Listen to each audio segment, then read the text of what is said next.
Bonjour et bienvenue à toutes et à tous sur la chaîne YouTube du Club Canin et du Cadog aux Herbiers. Ça fait longtemps que je vous avais pas fait une fiche sur les races de chiens, le manque de temps, beaucoup d'activités au club et tant mieux d'ailleurs.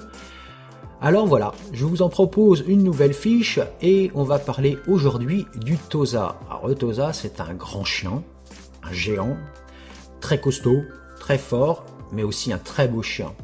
Alors le Tosa est un chien de deuxième catégorie, c'est-à-dire qu'il est sur la liste des chiens de garde et de défense selon la loi du 30 avril 1999. Le comportement qu'il peut avoir résulte de l'éducation que va lui donner son maître. Alors, avoir un chien de deuxième catégorie, ça impose de mettre la muselière, l'obligation de passer un permis de détention. Alors rassurez-vous, c'est pas compliqué non plus d'avoir ce permis. Alors, on va parler d'abord de son histoire. Alors le Tosa, eh bien, il vient d'une ville située au sud du Japon.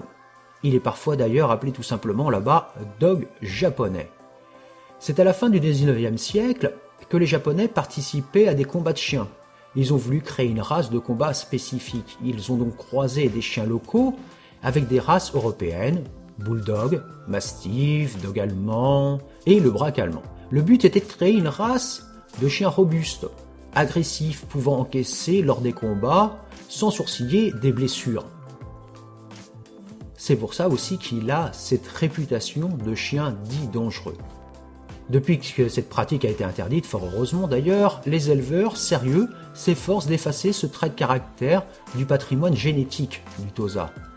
Le combat de chien est interdit. Toutefois, les combats de Tosa sont des traditions qui perdurent malheureusement. Le Tosa a été reconnu par la Fédération cynologique internationale en 1964 et les standards de la race ont été publiés en 1997.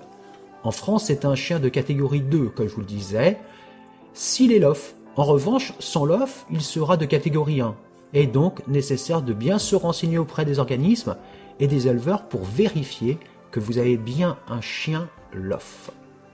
Alors, comment est construit le Tosa? Sa hauteur au garrot au minimum est de 60 cm pour le mâle et 55 cm pour la femelle, pour un poids de 40 à 70 kg pour le mâle et de 30 à 50 kg pour la femelle. Sa couleur est unicolore, rouge, fauve, abricot, noir, bringé. Il est toléré quelques marques blanches si vraiment elles sont très légères. Le poil, lui, il est court, dur et dense. L'entretien du poil est plutôt facile, surtout si vous le brossez régulièrement. Il a un corps qui est imposant et solide. Les oreilles sont, elles, toutes petites, attachées très haut sur les côtés du crâne et elles tombent contre les joues. La tête du Tosa est large, avec un stop marqué et un chanfrein droit. Les yeux, eux, sont de couleur brun foncé. La queue doit être épaisse à la base, elle s'affine vers la pointe.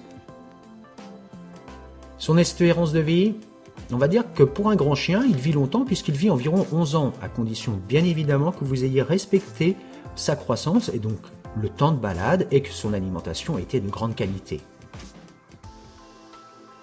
Parlons maintenant un tout petit peu budget. Ce chien coûte entre 900 € et 1700 €, voire un petit peu plus, suivant la lignée. Il faudra aussi un bon budget, comptez plus de 85 € par mois en moyenne pour son alimentation. Il lui faudra une alimentation très riche en viande. Ne sélectionnez pas de croquettes avec moins de 30% de viande fraîche et si possible 70% de viande en tout. Même si c'est un grand chien, c'est un chien qui ne demande pas non plus d'énormément de balades. Il a besoin de se dépenser peu, mais de façon régulière. Ce dont il aura avant tout besoin, c'est de sortir de votre jardin. S'il ne sort pas de votre jardin et que chiot vous ne l'avez pas bien sociabilisé, il sera susceptible d'avoir des déviances comportementales qui peuvent parfois être vraiment très gênantes.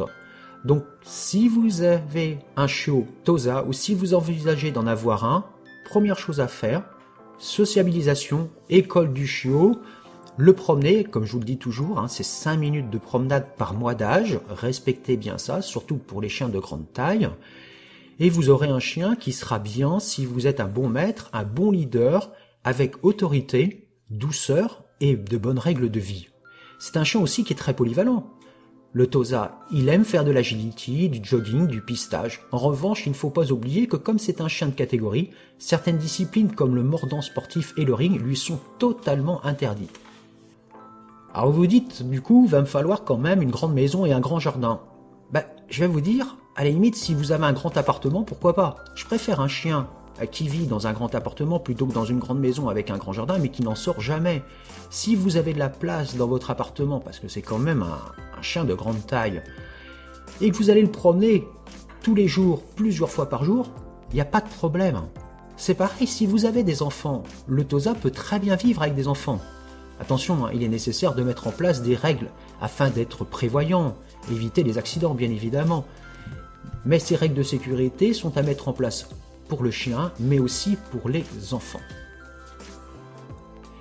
Il faut donc lui faire connaître positivement le plus de choses possible, tout en responsabilisant les enfants si vous en avez, et les personnes qui viennent chez vous. Faire comprendre aux enfants qu'un chien, c'est pas un jouet, et qu'on ne peut pas le malmener, mais plutôt comme un compagnon que l'on doit respecter. Enfants comme adultes ne doivent pas déranger le chien lorsqu'il dort, et ce, quelle que soit la race, de toute façon. Cela ne veut pas dire qu'il ne faut pas le laisser jouer avec les enfants ou avec les personnes qui arrivent chez vous, mais il faut juste être vigilant. La cohabitation avec les congénères et les autres animaux est possible aussi. L'entente avec les congénères et les autres animaux d'ailleurs est bonne, voire même excellente. S'il est socialisé dès son plus jeune âge, il pourra vivre et partager un espace de vie avec eux. À noter qu'il reste un chien et donc un animal opportuniste et carnivore. Il faudra rester vigilant avec les petits animaux comme les lapins par exemple. À la maison, c'est un compagnon doux, affectueux, relativement posé. Mais comme je vous l'ai dit, son caractère fait que c'est un chien qui a du tempérament. Il faudra donc vraiment bien l'éduquer. Je le dis, des fois, ça plaît ou ça ne plaît pas, mais c'est pas bien grave, je me dois de vous le dire, c'est pas forcément un chien qu'on va choisir si on n'en a jamais eu. Si on n'a jamais eu de grands chiens. Privilégier d'autres races. C'est une race de chien qui va correspondre à des gens expérimentés et qui vont s'entourer de personnes professionnelles pour l'aider justement dans l'éducation. Au niveau de la santé, le Tosa n'a pas de problème particulier. Le mieux étant tout de même de vérifier si les parents sont indemnes au niveau des hanches et des coudes et s'il n'y a pas de souci au niveau des yeux. À cause de sa grande taille, il peut juste être enclin aux torsions d'estomac. Et de toute façon, pour ces races-là, je considère que jusqu'à 6-7 mois, il faut les laisser jusqu'à 4 repas. C'est-à-dire que vous allez diviser sa ration journalière en 4 repas et puis vers 8 mois, vous divisez en 3 et puis arrivé à l'âge de 2 ans, vous pouvez le faire en 2, mais vu la quantité de croquettes qu'il mange à chaque fois, il ne doit pas se dépenser énormément après avoir mangé, mais c'est vrai qu'il y a un fort risque de distorsion de l'estomac. Voilà ce que je pouvais vous dire sur le Tosa. Je vous souhaite une bonne journée et je vous dis à très bientôt pour une nouvelle fiche de race de chien par Educadog en Vendée.